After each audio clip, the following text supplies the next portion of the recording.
Traveler, Paimon. I suppose your story is ready. Yep. How about you? Do you need some more time? No need. I am also ready to tell my story. Paimon calls dibs! Paimon first! Please, go ahead. Okay, here goes.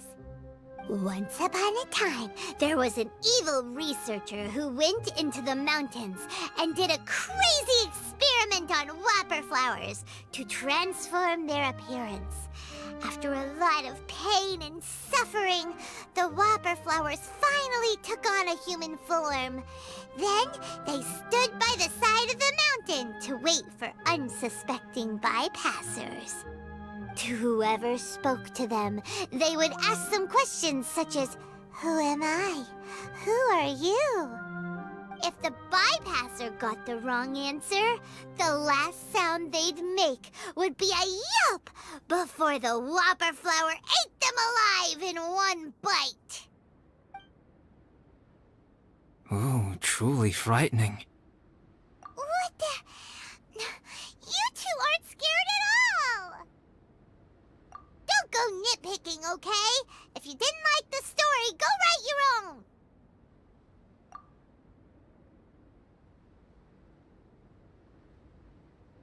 In other words, the whopper flowers would ambush and then completely replace their victims.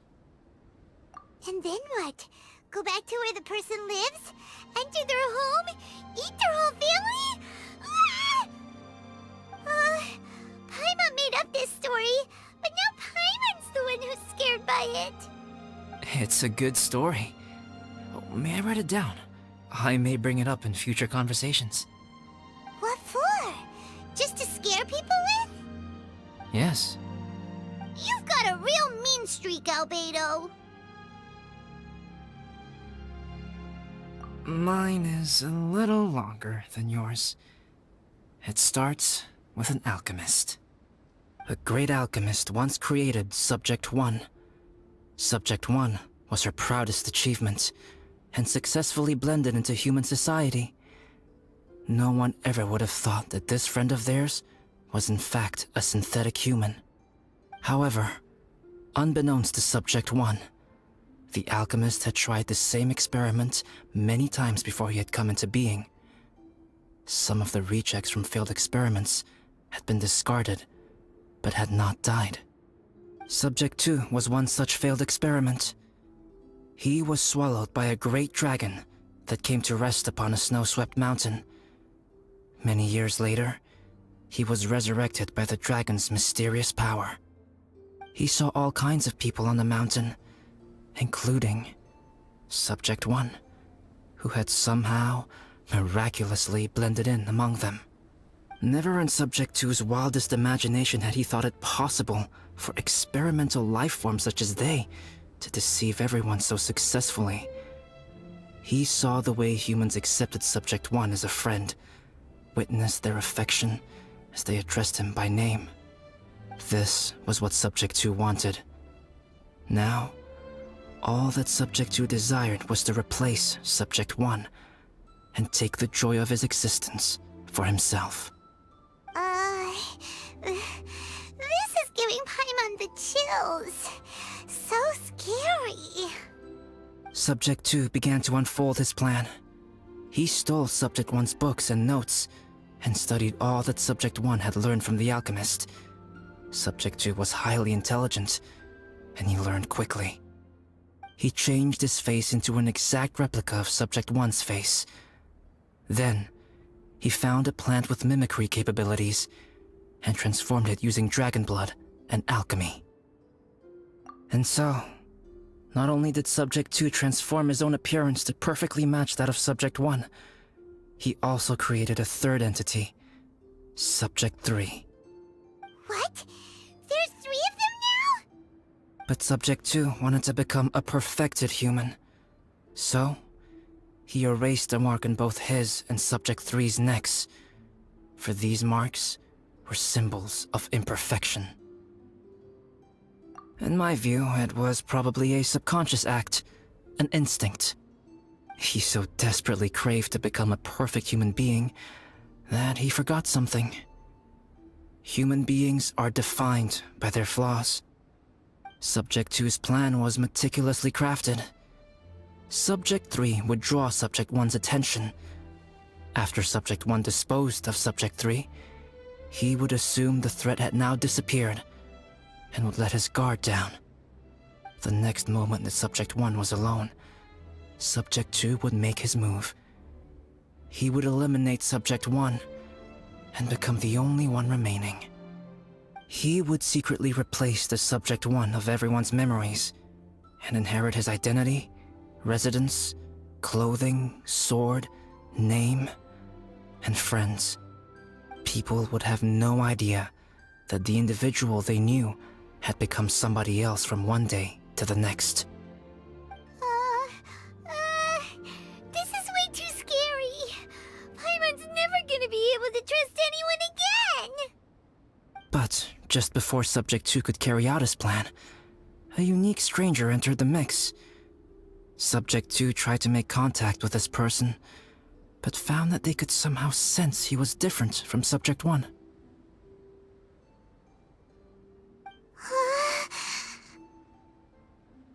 What's wrong? Are you scared? What happened then? What happened to the stranger? He became a new stage in Subject 2's plan. One more person that Subject 2 had to dispose of.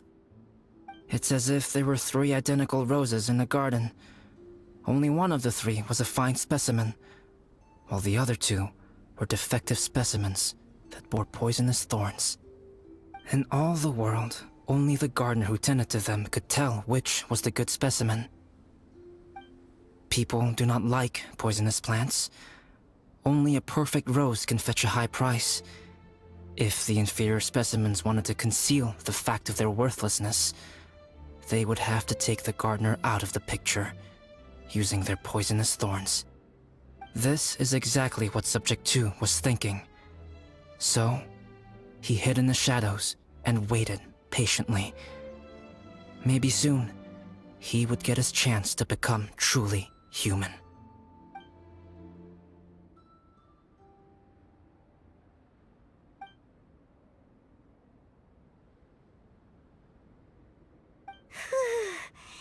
That was intense!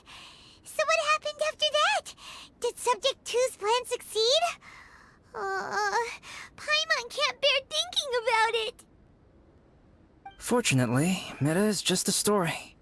And even in this story, Subject 2 did not succeed.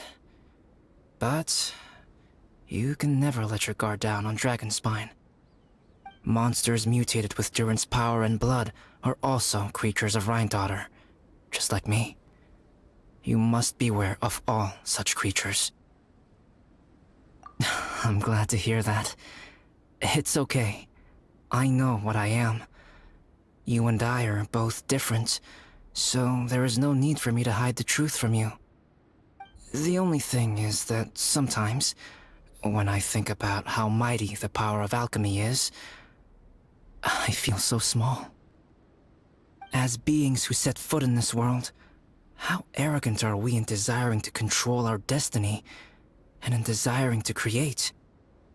Is creation an arrogant act, traveler? If not, why do we call the ones that created us and control us gods? If it is, then what qualifies us to call ourselves creators? How far must we take our reverence and respect, and what purpose does it serve? Nothing special, but whenever I think about it, I feel a twinge of grief. Poor Albedo. Hello? Traveler, are you here? Hey, is that Amber? Thought we might find you here. We're here to deliver a message from Cyrus. There's gonna be a big event down at the base camp, and they want you there too, Traveler. Winter camp is nearing its end. Apparently, even provisional instructors are required to attend. Looks like we need to go, Albedo. Bye for now. Then I won't keep you. I have some things to attend to here, so forgive me for not seeing you down. Don't worry about it. There have been no issues getting up and down the mountain recently. Is everyone ready? Let's not keep them waiting.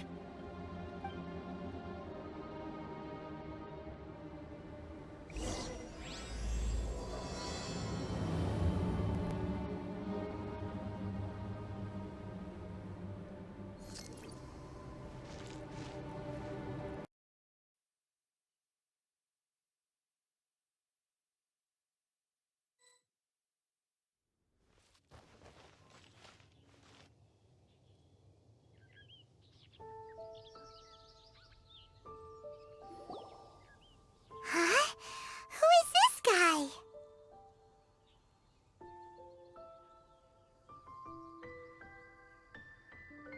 Allow me to introduce Yozerv. He's Joel's father. Dad, this is that traveler I was telling you about. The traveler's helped me out loads in the past, and this time we even built a snowman together. Joel has told me everything about you. I can't thank you enough. Wow, this is amazing! Wait a second. Why is Cyrus discreetly wiping tears away? And what is Pallid doing here? Pallid is the hero of the hour this time. Go on, Pallid. Tell us what happened in your own words. Okay. The weather was fine on that fateful day, and I had a feeling that Lady Luck was smiling down on me. So I trusted my gut and set off to explore somewhere new, somewhere dangerous. Because where there is great danger, there is also great treasure. Why does this sound so hard to believe? But I had only been away from the group for a short while when I fell down a slope and just started rolling. Uh-oh. Did my bad luck rub off on him when we ran into each other on the mountain? The place I fell to was somewhere I didn't recognize, and I'd sustained a few injuries. I remember thinking to myself, this is the worst luck I've ever had in my whole life. Then I met Yozerv. He'd heard the sound of me falling and came out to see what was going on. Huh? Wow, so it was completely by chance then. I thought he must have been someone from the Adventurers Guild here for the event, but after a few words of conversation, it was clear that he was having memory problems. He didn't even know his own name. The temperature was freezing, and there was no time to deal with all that there and then, so I convinced him to come back to the camp with me and figure everything else out after we got there. We got back to the camp, ran into Joel, and the moment he saw him, he froze for a second with this completely stunned expression on his face, and then he started crying out, "Dad! Dad!" That's when Yozerv suddenly started to remember. My memory has still not fully recovered, but Joel and his mother, they are the only ones that I will not, no, that I cannot forget. Daddy. Daddy's right here, Joel. Daddy's right here. Yozerf, don't you remember anything else at all? The poor princess, feeding the foxes? I'm sorry. I have no recollection. Maybe it's because of the head trauma. I'm not sure. I woke up and found myself covered in blood. My things were gone, and there was nothing to indicate who I was or how I got there. I crawled into a cave and settled in for a slow recovery. After my legs and feet were a little better, my hunting skills were what kept me alive. Dad, I was so worried about you. I'm all right now, Joel. Oh, don't cry. Daddy's not going anywhere. I'm here to stay. Oh, this is good. This is good. You know what, though? I definitely think my luck got worse after running into Benin on that mountain. I knew it. I just... No. I just meant if it weren't for you, there's no way I ever would have run into Yozerv on a mountain this huge. Besides, we got back safely, didn't we? So don't blame yourself. Maybe sometimes miracles can only happen when you get just unlucky enough. Pallid. When did you become such a smooth talker, huh? Huh? Am I? I was just telling the truth. Oh, yeah. I want to say thank you to the Traveler, Uncle Cyrus, Auntie Eula, and Auntie Amber. Thanks, everyone. You all helped look after me, and I will always remember it. But I guess I can't take the snowman with me, or it'll melt once it leaves Dragonspine. It's such a shame. Oh, I can help with that. One moment. Huh? Eula? Here, take this. It's powdered rime. Just add it to your snowman, and it will never melt. Wow! Really? Oh, this is awesome! You're the best, Auntie Eula! Dad, I have an unmeltable snowman now! How cool is that? How can I ever repay you all? Thank you all. Thank you from the bottom of my heart. Dad, I want to go move the snowman. Can we do it now, please? Okay, I'll be leaving with Joel now. I'm sure I'll see you all another day. Very well, very well. It's time for Pallet and I to have another discussion concerning his breaches of adventurer discipline. Huh? But Cyrus, I think I kind of made up for my mistakes this time, you know? See you guys! Oh, I made this for you and Amber. Think of it as a winter souvenir. Aw, are you sure? This must be really important to you. Come on now, just take it. No need to make such a fuss. Wow! Now our snowman won't melt either! Great! You're welcome. Just keep it. That's all I ask. Amber and I have some business to attend to now. See you later. See you! Everyone's gone. Seems like they've all got their own stuff to do now. Oh! You know what? We've been on Dragonspine all this time, and somehow Paimon still forgot to ask Albedo about how to make a fruit juicifier machine that could keep the juice fresh. Maybe we should try Timaeus again. He does seem pretty eager to please after all.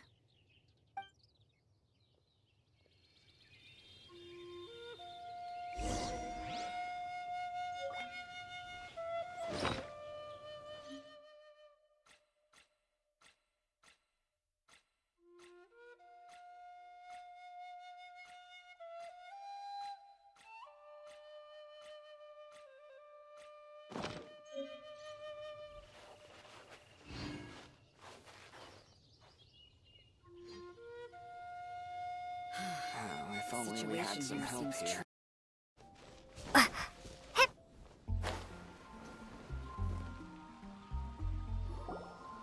Timaeus! Traveler and Paimon, what can I do for you? Wait a minute. You've got that mischievous look on your face. Oh, you're not still thinking about that ridiculous juicer thing, are you? Timaeus, will you help us?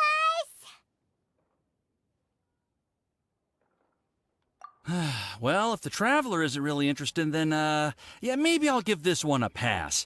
It's just the weirdest request ever.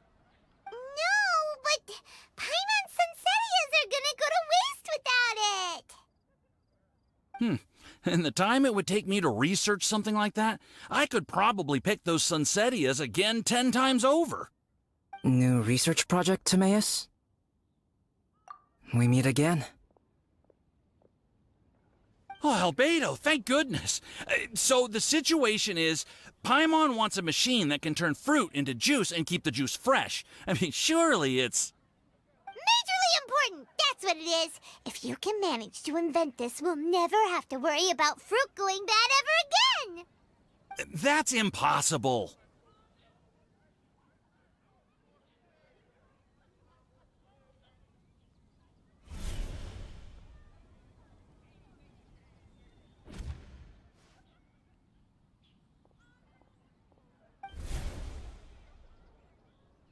Turning fruit into juice is not hard, but keeping it fresh is more difficult. But if you simply want to keep the fruit from rotting, there are many ways to achieve this. Right, Traveler?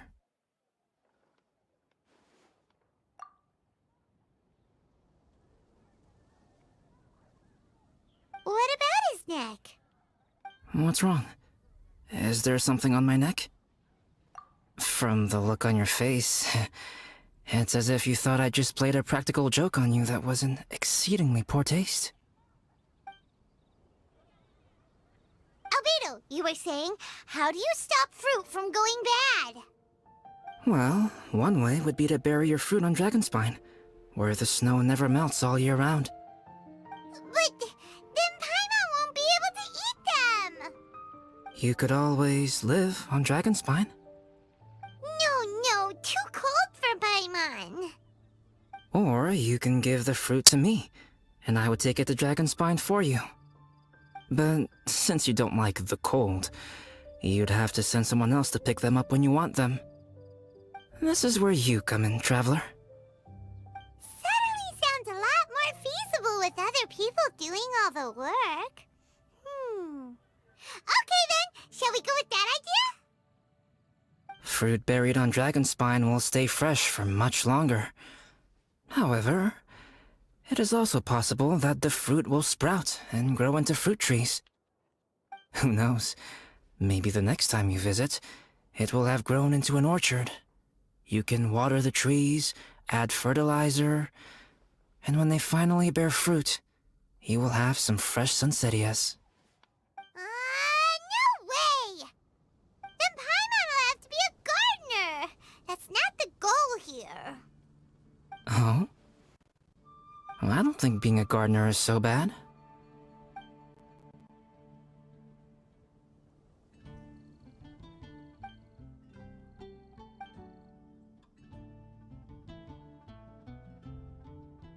Albedo! Stop trying to get your hands on Paimon's super sweet Sunsettias! It bothers you, does it? Of course it bothers Paimon! They are the rarest, super-duper sweetest Sunsettias ever! And they're not for you! Okay, but they're just Sunsettias. I think you're only so attached to them because you don't have much fruit of this quality in your possession. When someone's pockets are full and their spirit is fulfilled, they don't easily fall prey to this kind of yearning. Huh? Really?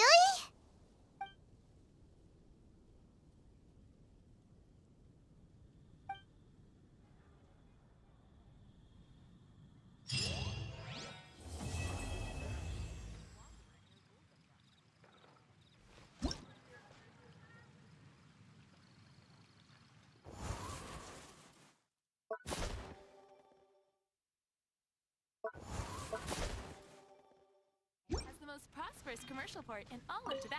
Dragonspine is too cold for ordinary fruit trees to survive. But if, one day, Dragonspine did become home to gardens and orchards, there would be more reasons for people to visit. Perhaps a little life is the key to attracting people. Life may exist in all kinds of unfathomable forms, and in all manner of unthinkable environments. Mysterious, yet tenacious. Perhaps this is what makes life so special.